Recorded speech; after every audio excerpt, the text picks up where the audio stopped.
আপনারা এখান সমুদ্রের ধার থেকে কোথাও উঁচু স্থানে গিয়ে পাকা বাড়ি অথবা সাইক্লোন সেন্টারে গিয়ে আশ্রয় নিন।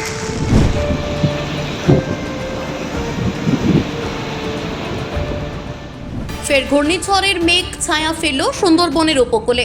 আবহাওয়া দফতরের সতর্ক বার্তা পাওয়ার পর শুক্রবার থেকেই ঘূর্ণিঝড় রেমালের মোকাবিলার প্রস্তুতি শুরু করে দিয়েছে দক্ষিণ 24 পরগনা জেলা প্রশাসন। ইতিমধ্যেই জেলার সুন্দরবনের সবকটি উপকূল থানার পক্ষ থেকে মাইকিং শুরু হয়েছে। আগামী রবিবার পর্যন্ত মৎস্যজীবীদের নদী এবং সমুদ্রে নামতে নিষেধ করা হয়েছে। বকখালি, গঙ্গাসাগর, ফ্রেজারগঞ্জ পর্যটন কেন্দ্রগুলিতে মাইকিং প্রচারের মাধ্যমে সিভিল ডিফেন্সের কর্মীরা পর্যটকদের সতর্ক করার কাজ শুরু করেছে। সুন্দরবনের উপকূল এলাকার আকাশ কালো মেঘে ঢেকে গিয়েছে। শুরু হয়েছে বৃষ্টি। উত্তাল হয়ে ওঠে নদী এবং সমুদ্র।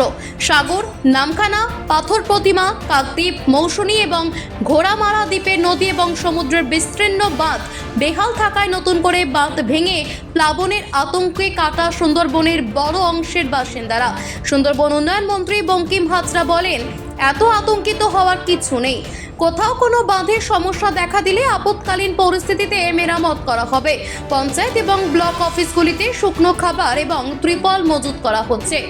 প্রোটেকশনের জন্য ইতিমধ্যে সেই দপ্তর করেছে, এবং ডিএম সাহেবকে ওই এলাকার কথাটাও আমি বলেছি।